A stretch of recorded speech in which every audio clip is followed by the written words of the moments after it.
भगवद गीता अध्याय 1। दोस्तों, आज हम श्रीमद् भगवद गीता के प्रथम अध्याय अर्जुन विषाद योग के बारे में समझेंगे। इस अध्याय की सबसे पहले धृतराष्ट्र से शुरुआत होती है और वे अपने सवाल संजय से पूछते हैं कि युद्ध में क्या हो रहा है, उनका पुत्र दुर्योधन और उनकी सेना क्या कर रही है और इसी के साथ पांडु पुत्रों की सेना क्या कर रही है। इसके बाद इस अध्याय में दोनों सेना के शूरवीरों का वर्णन और इसके बाद अर्जुन का विषाद आता है, अर्थात अर्जुन का दुख, उनकी समस्या, उनका धर्म संकट। आइए जानें। धृतराष्ट्र उवाच धर्मक्षेत्रे कुरुक्षेत्रे संवेता युयुत्स्व माम का पांडवाश्चैव किम कुर्वत संजय। इसका तात्पर्य यह है कि इसमें धृतराष्ट्र संजय से पूछते हैं कि धर्मक्षेत्र कुरुक्षेत्र युद्ध भूमि में युद्ध करने के लिए एकत्रित मेरे और पांडु के पुत्र क्या कर रहे हैं। धृतराष्ट्र यह जानना चाहते हैं कि आखिर युद्धस्थल में क्या हो रहा है। धृतराष्ट्र जन्म से ही अंधे थे, परंतु वे आंखों से ही अंधे थे, अपने मन और मस्तिष्क से नहीं। उन्हें पता था कि वे धर्म के साथ नहीं है, क्योंकि धर्म तो श्री कृष्ण के पक्ष में था और श्री कृष्ण पांडवों के पक्ष से इस युद्ध में थे। अपने पुत्र मोह में उन्होंने शांति की जगह युद्ध को चुना था, परंतु वे जानते थे कि इस युद्ध को जीतना आसान नहीं होगा। दोस्तों, जब हम भी अपने जीवन में कुछ गलत कर रहे होते हैं तो हमें भी पता होता है कि इसका परिणाम अच्छा नहीं होगा, और ऐसा ही धृतराष्ट्र के साथ भी हो रहा था। वे भी इसी डर और आशंका में दिखते हैं। संजय उवाच दृष्ट्वा तु पांडवानीकं व्यू आचार्यमुपसंगम्य राजा वचनमब्रवीत। संजय आंखों देखा हाल बताते हुए उत्तर देते हैं, हे राजन, दुर्योधन पांडवों की सेना के रचे हुए व्यूह को देख रहे हैं और यह बात गुरु द्रोणाचार्य को जाकर कहते हैं। संजय को दिव्य दृष्टि प्राप्त थी, वे युद्ध से दूर होकर भी युद्ध को देख सकते थे। वे जो अपनी दिव्य दृष्टि से युद्ध में देख रहे थे वही राजा धृतराष्ट्र को बता रहे थे। इसमें वे अपनी तरफ से कुछ नहीं कह रहे थे और युद्ध का आंखों देखा हाल बता रहे थे। उदाहरण के लिए जैसे हम वर्तमान में खेलों का सीधा प्रसारण सुनते हैं, कुछ इसी प्रकार संजय भी युद्ध का आंखों देखा हाल बता रहे थे। यह उन्हीं की दिव्य दृष्टि का फल था जिससे कि हमें गीता सुनने को मिली थी। पश्यता पांडुपुत्रानामाचार्य महती चमोम व्यूढ़ा द्रुपद पुत्रेण तव शिष्येण धीमता। इसका तात्पर्य है, हे आचार्य द्रुपद पुत्र धृष्टद्युम्न आपका ही बुद्धिमान शिष्य है। पांडव पुत्रों की यह बड़ी सेना की यह व्यूहाकार रचना धृष्टद्युम्न ने ही की है। व्यूहाकार रचना से मतलब है कि किस विशेष तरीके से उस सेना के योद्धा खड़े हुए हैं। एक ऐसा व्यूह जिसे भेद कर उस सेना में घुसना असंभव हो, और यदि कोई उसमें घुसने में सफल भी हो जाए तो कभी बाहर ना आ सके। दोस्तों, जब शत्रु या समस्या को हम देखते हैं तब वह हमें बहुत बड़ी और विकराल दिखाई देती है और मन में ये डर भी रहता है कि कुछ कर गुजर के हम इसमें घुस भी गए तो क्या होगा, क्या हम इस समस्या से बाहर आ पाएंगे, क्या हम जीत पाएंगे। कुछ इसी प्रकार की सोच से दुर्योधन भी गुजर रहा है। अत्र शूरा महेश्वासा भीमार्जुन समायुधि युयुधानो विराटच द्रुपदश्च महारथ धृष्टकेतुश्च कितानः काशीराजश्च वीर्यवान पुरुजित कुन्तिभोजश्च शाव्यश्च नरपुंगवः युधामन्युश्च विक्रांतोत्तमौजाश्च वीर्यवान सौभद्रो द्रौपदेयाश्च सर्वैव महारथाः। इन 3 श्लोकों का तात्पर्य यह है कि इनमें दुर्योधन पांडव पुत्रों की सेना के महान योद्धाओं के नाम ले रहा है। जब भी युद्ध होता है तो आप अपने सामने खड़ी हुई सेना के योद्धाओं को जांचते और परखते हैं, वैसे ही इस स्थिति में दुर्योधन भी कर रहा है। दुर्योधन गुरु द्रोणाचार्य से कहता है कि बड़े बड़े धनुष वाले तथा युद्ध में भीम और अर्जुन के समान शूरवीर सात्यकी और विराट तथा महारथी राजा द्रुपद, धृष्टकेतु और चेकितान तथा बलवान काशीराज, पुरुजित, कुंतिभोज और मनुष्यों में श्रेष्ठ शाव्य, पराक्रमी युधामन्यु तथा बलवान उत्तमौजा, सुभद्रा पुत्र अभिमन्यु एवं द्रौपदी के 5 पुत्र, ये सभी के सभी महारथी हैं। इससे हमें ये पता चलता है कि चाहे शत्रु हो या शत्रु के जैसी समस्या, उसके बारे में सब कुछ जानना चाहिए। दोस्तों, समस्या के हर पहलू से हमें वाकिफ होना चाहिए और उसके हर अंग के बारे में हमें मालूम होना चाहिए, जैसा कि उस स्थिति में दुर्योधन भी कर रहा है। अस्माकं तु विशिष्टा ये तान्यबोध द्विजोतम नायिका मम सैन्यस्य संज्ञात तानब्रवीमीते। इसमें दुर्योधन आगे कहता है, हे ब्राह्मण श्रेष्ठ, पांडवों की सेना के योद्धाओं को तो आपने देख लिया, अब अपने पक्ष में भी जो प्रधान है उनको भी आप समझ लीजिए। द्रोणाचार्य की जानकारी के लिए शत्रु की सेना के बाद दुर्योधन अपनी सेना के महारथियों का परिचय देता है। समस्या के बारे में सब कुछ जान लेने के बाद अब अपने पक्ष में सोचने की बारी आती है। दोस्तों, हमें भी यह जानना होता है कि हमारे पक्ष में कौन कौन से मजबूत बिंदु हैं जिससे हम उस समस्या पर विजय प्राप्त कर सकते हैं। जैसे कि आपने आपकी समस्या के हर पहलू के बारे में सोचा, तभी आपको स्वयं का भी आकलन कर लेना चाहिए। भवान भीष्मश्च कर्णश्च कृपश्च समितिंजयः अश्वत्थामा विकर्णश्च सौमदत्तिस्तैश्च। इन 3 श्लोकों का तात्पर्य यह है कि इनमें दुर्योधन पांडव पुत्रों की सेना के महान योद्धाओं के नाम ले रहा है। जब भी युद्ध होता है तो आप अपने सामने खड़ी हुई सेना के योद्धाओं को जांचते और परखते हैं, वैसे ही इस स्थिति में दुर्योधन भी कर रहा है। दुर्योधन गुरु द्रोणाचार्य से कहता है कि बड़े बड़े धनुष वाले तथा युद्ध में भीम और अर्जुन के समान शूरवीर सात्यकी और विराट तथा महारथी राजा द्रुपद, धृष्टकेतु और चेकितान तथा बलवान काशीराज, पुरुजित, कुंतीभोज और मनुष्यों में श्रेष्ठ शाव्य, पराक्रमी युधामन्यु तथा बलवान उत्तमौजा, सुभद्रा पुत्र अभिमन्यु एवं द्रौपदी के 5 पुत्र, ये सभी के सभी महारथी हैं। इससे हमें ये पता चलता है कि चाहे शत्रु हो या शत्रु के जैसी समस्या, उसके बारे में सब कुछ जानना चाहिए। दोस्तों, समस्या के हर पहलू से हमें वाकिफ होना चाहिए और उसके हर अंग के बारे में हमें मालूम होना चाहिए, जैसा कि उस स्थिति में दुर्योधन भी कर रहा है। अस्माकं तु विशिष्टा ये तान्यबोध द्विजोतम नायिका मम सैन्यस्य संज्ञात तानब्रवीमीते। इसमें दुर्योधन आगे कहता है, हे ब्राह्मण श्रेष्ठ, पांडवों की सेना के योद्धाओं को तो आपने देख लिया, अब अपने पक्ष में भी जो प्रधान है उनको भी आप समझ लीजिए। द्रोणाचार्य की जानकारी के लिए शत्रु की सेना के बाद दुर्योधन अपनी सेना के महारथियों का परिचय देता है। समस्या के बारे में सब कुछ जान लेने के बाद अब अपने पक्ष में सोचने की बारी आती है। दोस्तों, हमें भी यह जानना होता है कि हमारे पक्ष में कौन कौन से मजबूत बिंदु हैं, जिससे हम उस समस्या पर विजय प्राप्त कर सकते हैं। जैसे कि आपने आपकी समस्या के हर पहलू के बारे में सोचा, तभी आपको स्वयं का भी आकलन कर लेना चाहिए। भवान भीष्मश्च कर्णश्च कृपश्च समितिंजयः अश्वत्थामा विकर्णश्च सौमदत्तिस्तैश्च। सबसे पहले आप द्रोणाचार्य और भीष्म पितामह तथा कर्ण और संग्राम विजयी कृपाचार्य तथा वैसे ही अश्वत्थामा, विकर्ण और सोमदत्त का पुत्र भूरिश्रवा के बारे में जानिए। दोस्तों, जिस तरह से हम वर्तमान समय में हमारे जोखिमों का आकलन करते हैं, वैसे ही दुर्योधन भी अपनी शत्रु की सेना को देखते हुए, दोनों सेनाओं के योद्धाओं की बातें करते हुए आगे होने वाले युद्ध के लिए तैयार हो रहे हैं। चुनौती को हर तरीके से समझकर ही उससे विजय प्राप्त की जा सकती है। हमें चुनौती को इतने अच्छे से जान लेना चाहिए कि जब हम उससे लड़ने जाएं तो कुछ नए जैसा न लगे। अन्ये च बहवः शूरा मदर्थे त्यक्त जीविताः नाना शस्त्र प्रहरणाः सवे युद्ध विशारदाः। दुर्योधन गर्व के साथ कहता है कि मेरे लिए जीवन की आशा त्याग देने वालों की कोई कमी नहीं है। इतना ही नहीं, ये शूरवीर अनेक प्रकार के अस्त्र शस्त्र से सुसज्जित हैं और सबके सब युद्ध में चतुर है। दुर्योधन के एक इशारे पर उसके सेना के शूरवीर लड़ने और मरने को तैयार हैं और उन्हीं को देखकर दुर्योधन खुश हो रहा है। दुर्योधन के साथ युद्ध में लड़ने के लिए शूरवीर थे, जो उसके लिए मरने के लिए भी तैयार हैं। हम सब जब हमारे जीवन की चुनौतियों से लड़ते हैं, तो तब हमारे साथ हमारा हुनर, हिम्मत, मेहनत, संगी और रिश्तेदार साथ होते हैं। अपर्याप्तम तदस्माकं बलम भीष्माभिरक्षितम पर्याप्तम त्विदमेतेषां बलम भीमाभिरक्षितम। दुर्योधन आगे कहता है, भीष्म पितामह द्वारा रक्षित उनकी सेना सब प्रकार से अजय है और वहीं शत्रु की सेना भीम द्वारा रक्षित है। दुर्योधन कहना चाहते हैं कि भीम की सेना को वो आसानी से जीत सकते हैं और यहाँ पर दुर्योधन अपना घमंड दिखा रहा है, जो हमें बिल्कुल भी नहीं करना चाहिए, क्योंकि अगर दुर्योधन जानता कि वो दूसरी सेना को हरा देगा तो वह युद्ध ही क्यों करता। युद्ध को जीतने के लिए दूसरों को हराना पड़ता है, और यदि चुनौती एवं समस्या को देखकर हमें लगता है कि हम जीत जाएंगे तो उससे विश्वास या आत्मविश्वास तो हो सकता है, लेकिन घमंड नहीं, क्योंकि अगर घमंड हुआ तो वह हमारे हारने की शुरुआत है। अनेषु च सर्वेषु यथाभागं वस्थिताः भीष्मेवाभिरक्षन्तु भवन्तः सर्वे भी। भगवद गीता अध्याय 1। दोनों सेनाओं के इस तरह के वर्णन से दुर्योधन अपनी इस बात पर पहुंचना चाहता था कि वो हर किसी को अपने अपने मोर्चों पर अपनी अपनी जगह स्थित रहते हुए निसंदेह भीष्म पितामह की रक्षा करनी है। कहने का मतलब यह है कि किसी भी होने वाले युद्ध में उसकी रक्षा की जाती है, जो उस युद्ध में सबसे ज्यादा आवश्यक होता है। जैसे कि दुर्योधन और उसकी सेना के लिए भीष्म पितामह हैं। भीष्म पितामह के हारने का मतलब था कि युद्ध हार जाना, और उनके बचे रहने का मतलब कि वे युद्ध हार नहीं सकते। अपनी सबसे बहुमूल्य चीज को तब तक बचा के रखना चाहिए जब तक कि आप युद्ध पर विजय प्राप्त न कर लें। तस्य संजनयन हर्ष कुरुवृद्धः पितामहः सिंहनादम विनद्योचे शंख दद्मो प्रतापवान। होने वाले युद्ध की शंख उद्घोषणा होती है। कौरवों में सबसे वृद्ध, सबसे प्रतापी भीष्म पितामह ने उच्च स्वरों में सिंह की दहाड़ के समान गरज कर ऐसा शंख बजाया कि दुर्योधन के हृदय में हर्ष उत्पन्न हो गया। युद्ध जीतने के लिए अपने पक्ष में माहौल बनाना पड़ता है, खुद को दिलासा भी देना पड़ता है कि हम युद्ध जीतने में सक्षम हैं, और ऐसा ही भीष्म पितामह ने भी किया और ऐसा ही हमें भी करना चाहिए। ततः शंखाश्च भैर्यश्च पण्वान् गोमुखाः सहस्वाभ्यहन्यन् स शब्दस्तुमुलो भवत्। भगवद गीता अध्याय 1। युद्ध भयंकर होते हैं, और यह इतिहास के सबसे भयंकर युद्ध का आरंभ था। भीष्म पितामह के शंख के पश्चात नगाड़े तथा ढोल, मृदंग और नरसिंगे आदि बाजे एक साथ ही बज उठे। इन बाजों का नाद संगीत में नहीं, बहुत ही डरावना था। दोस्तों, युद्ध मनोरंजक नहीं होते हैं, इसलिए यदि युद्ध का निर्णय ले लिया जाता है तो उसमें फिर जो भी स्वीकार होकर लेना पड़ता है। हर युद्ध, हर चुनौती अपने अपने किस्म के हालात लेकर आती है। उन्हीं हालातों के आधार पर ही हमें तैयारियां करनी पड़ती हैं। ततः श्वेतर्हययुक्ते महति स्यन्ने स्थितः माधवः पांडवश्च दिव्यो शंखो प्रदधमतुः।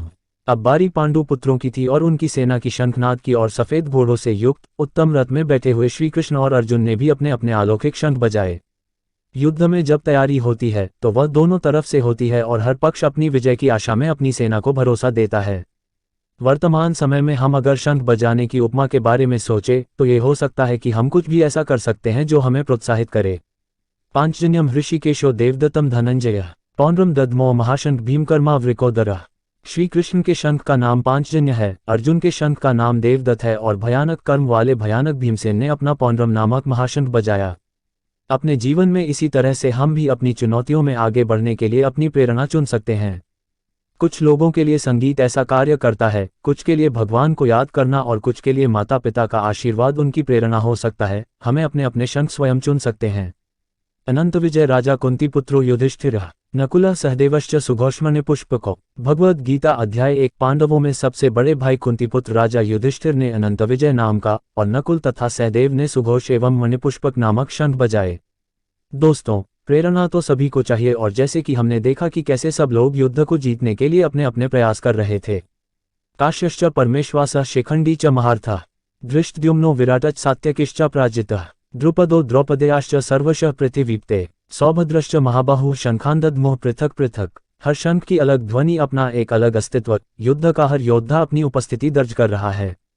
श्रेष्ठ धनुष वाले काशीराज और महारथी शिखंडी एवं धृष्टद्युम्न तथा राजा विराट और अजेय सात्यकी, राजा द्रुपद एवं द्रौपदी के पांचों पुत्र और बड़ी भुजाओं वाले सुभद्रा पुत्र अभिमन्यु संजय धृतराष्ट्र को बताते हैं कि हे राजन, सबने अपनी अपनी ओर से अपने अपने शंख बजाए।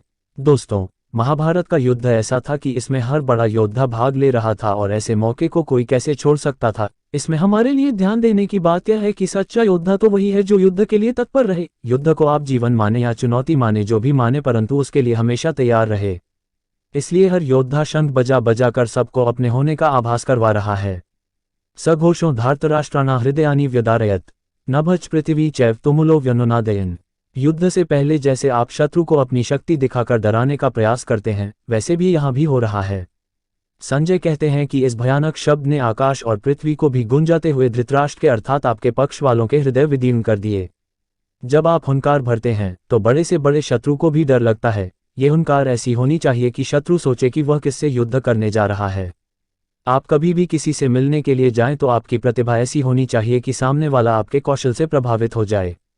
अर्जुन उवाच अथ व्यवस्थितान् दृष्ट्वा धार्तराष्ट्रान् कपिध्वजः प्रवृत्ते शस्त्रसम्पाते धनुरुद्यम्य पाण्डवः ऋषिकेशं तदा वाक्यमिदमाह महीप्ते सेनयोरुभयोः मध्ये रथ स्थापयमेच्युत। अर्जुन अपना मोर्चा बांध कर डटे हुए धृतराष्ट्र संबंधियों को देखते हैं, फिर अपना धनुष उठाकर ऋषिकेशम श्री कृष्ण से कहते हैं, हे अच्युत, मेरे रथ को दोनों सेनाओं के बीच में खड़ा कीजिए।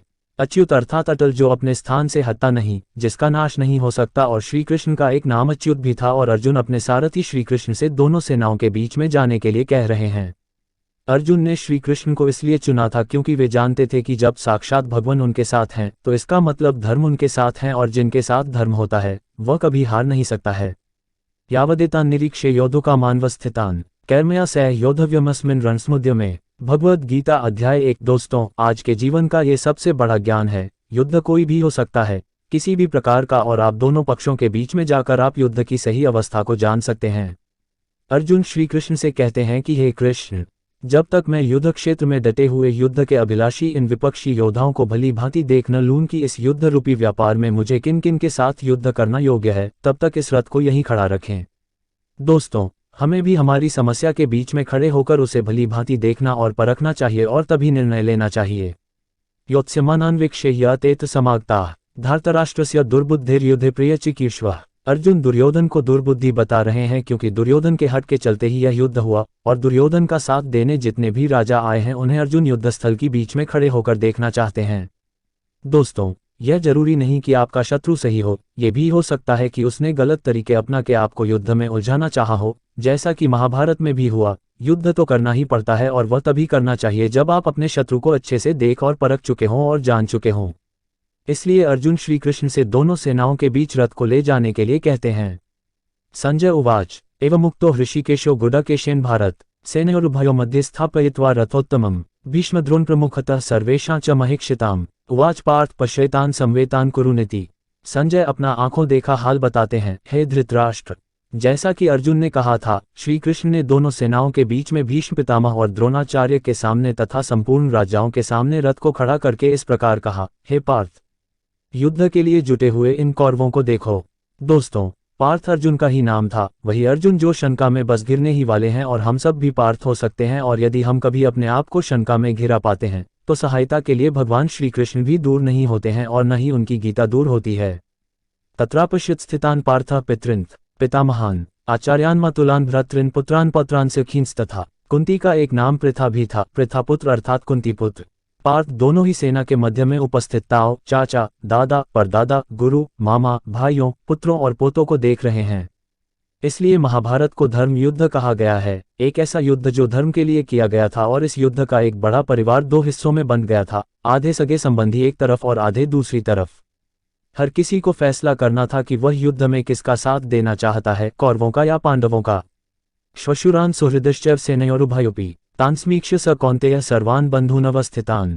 इन सब सगे संबंधियों के साथ साथ अपने मित्रों को, ससुरों को, सुहृदों को देख रहे हैं, विचार कर रहे हैं। पूरा जीवन अपने भाइयों और धृतराष्ट्र पुत्रों के साथ बिताया।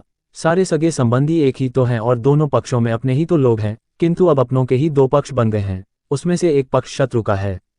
हर किसी से अर्जुन की शत्रुता नहीं थी, परंतु वो सब इस युद्ध में अर्जुन के शत्रु थे और उन्हें उनके साथ इस युद्ध में लड़ना होगा। अर्जुन उवाच कृपया पर्याविष्टो विषीदत्रिदमब्रवीत् दृष्टेव स्वजन कृष्ण युयुत्सु समुपस्थितम्।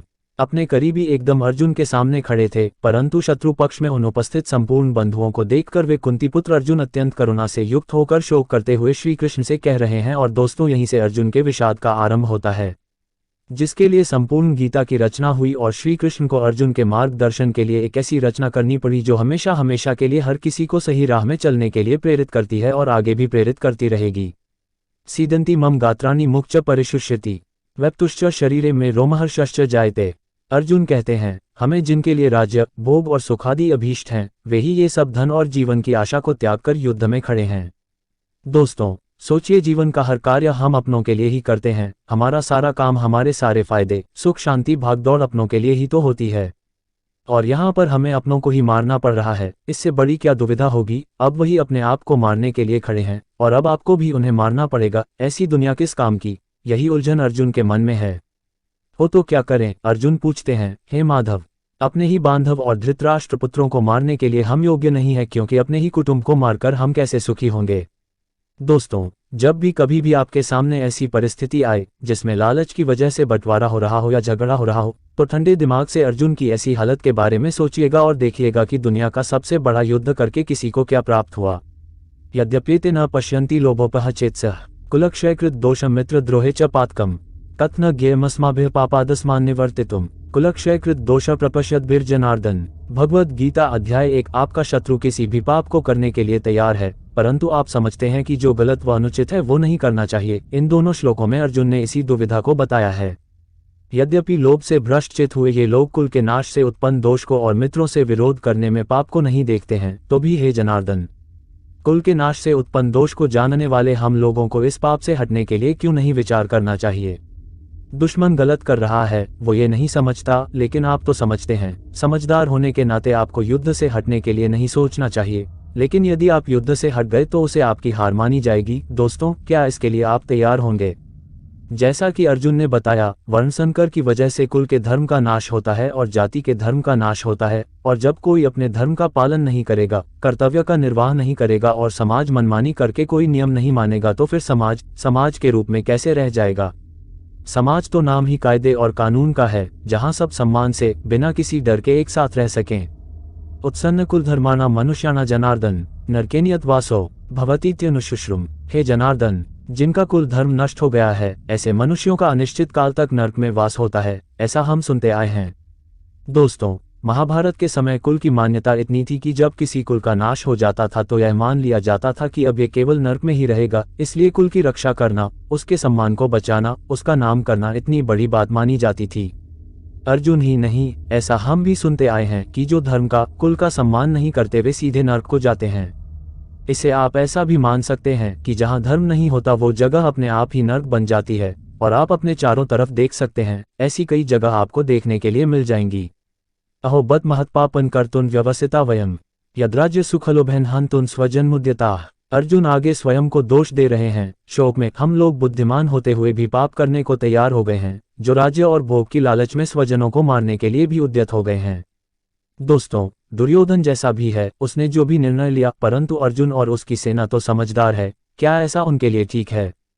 बेवकूफ का पाप शायद माफ भी हो जाए, लेकिन बुद्धिमान से बहुत कुछ की उम्मीद की जाती है, तो क्या समझदार यदि युद्ध के लिए तैयार हो जाता है तो उसकी गलती की माफी मिलेगी? अर्जुन को लगता है कि माफी नहीं मिलेगी। यदि मां प्रतिकारम शस्त्रम शस्त्रपाण्यः धार्तराष्ट्रारण्ये हन्युस्तन्मे क्षेमतर भवेत्। आंखें बंद करके अपनों के बारे में सोचिए जो आपको बहुत पसंद हैं, जिसकी गोद में आप लोग खेले हों, जिसके साथ खेले हों, चाहे वो बड़ा हो या छोटा हो, क्यों आप उसे मार पाएंगे? इससे अच्छा तो आपको लगेगा कि उसके हाथों आप स्वयं ही मारे जाएं। यही बात अर्जुन कहते हैं, यदि मुझे शस्त्र रहित एवं सामना न करने वाले को शस्त्र हाथ में लिए हुए धृतराष्ट्र के पुत्र रण में मार डालें, तो वह मरना भी मेरे लिए अधिक कल्याणकारी होगा।